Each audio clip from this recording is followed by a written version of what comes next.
Jireenya baadiyyaa kana fakkaata.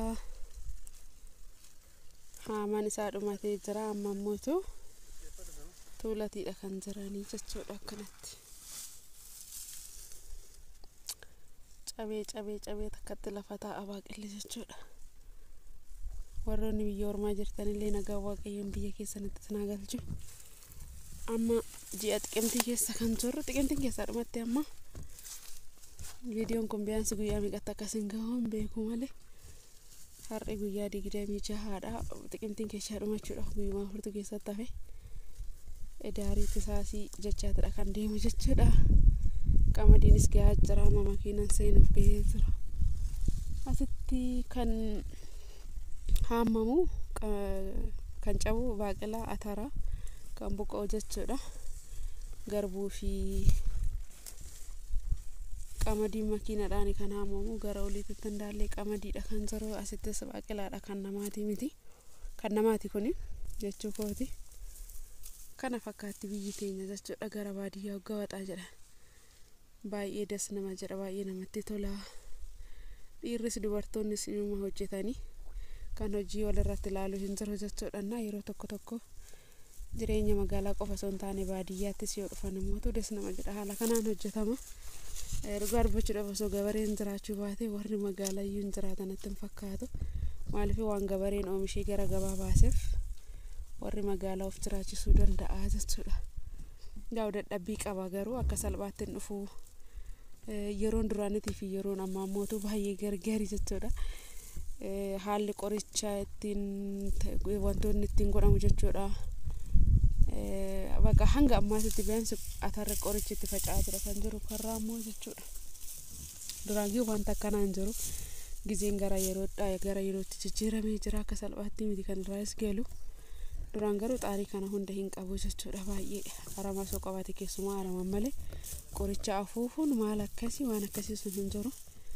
Irra caalaa kan nama fixuyyuu yoo jiraate yeroo ammaa kana keessatti qoricha jechuudha. Qoricha afuuffaasaa wuddiidha hanga salphaadhaan afuufamu. Warroonni tuuraa jiranii kan asitti asheeta gurrachaa jira, asheeta irraa gurrachaa jira.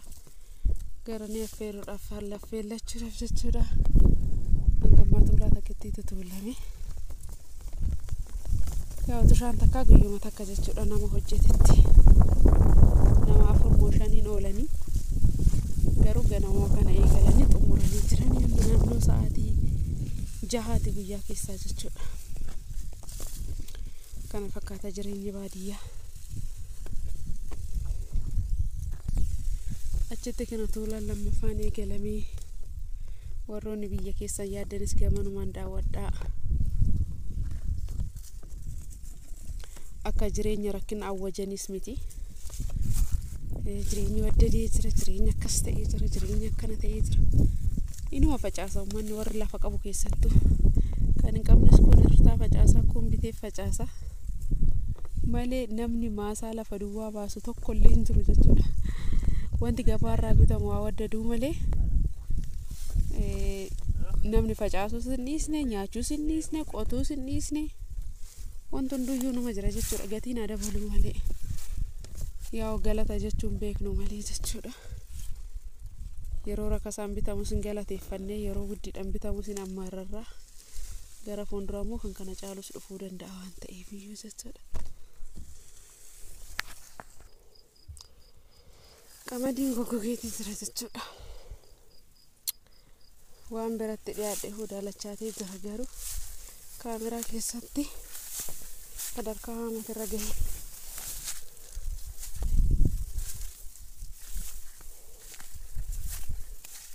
Daawwadhaa warroonni biyya keessa yaaddan Itoophiyaa akka biyya ormaa awwaara miti birii Itoophiyaa keessatti achitoo gabbaan isamaan argani ashawaa diimaa malee jechuudha. Ni garuu homaan argu yeroon gabba'isan yoon ijoollee as naanna'uudhaaf gadi hin bahe wanta rabba'u hin jiru. Asitti gina hangana bareedaa jechuudha. Asitti takka wayii baaqela gurrachaa jirti. Baaqela asheeta. cabe akkana jira kun baaqelli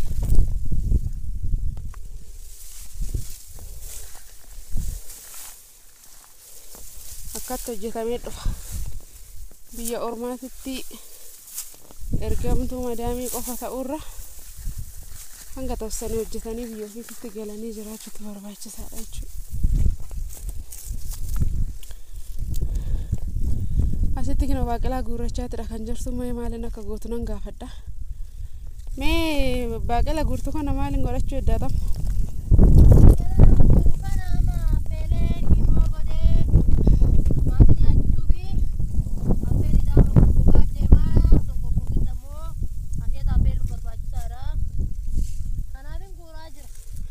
Eshi faayidaa baaqelli qabu keessaa mee takka naafi?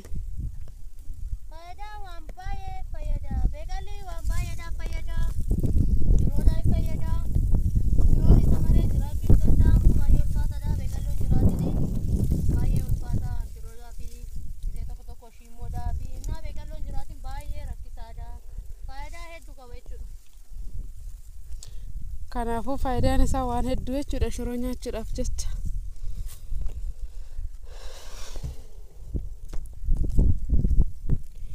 Akkanatti qilleensa gaarii fudhachaa jirra kunoo biyya keessatti.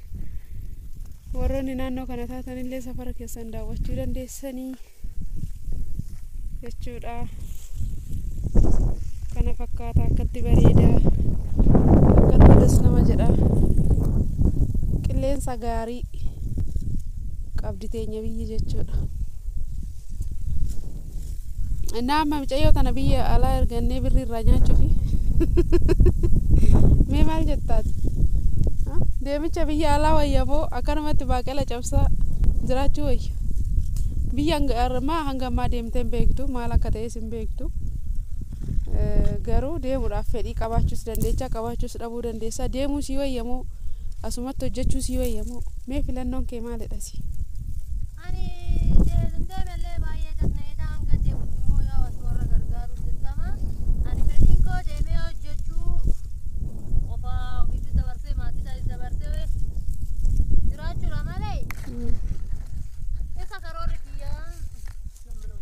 Warri biyya keessa jiru akkatti biyya alaa hawwaa namni deemee hin beekne jechuudha. Warra achi jiru mootu osoo gara biyyaa gallee boqannee jedhanii yaa'unan immoo waan hawwisan argachuutii qaba.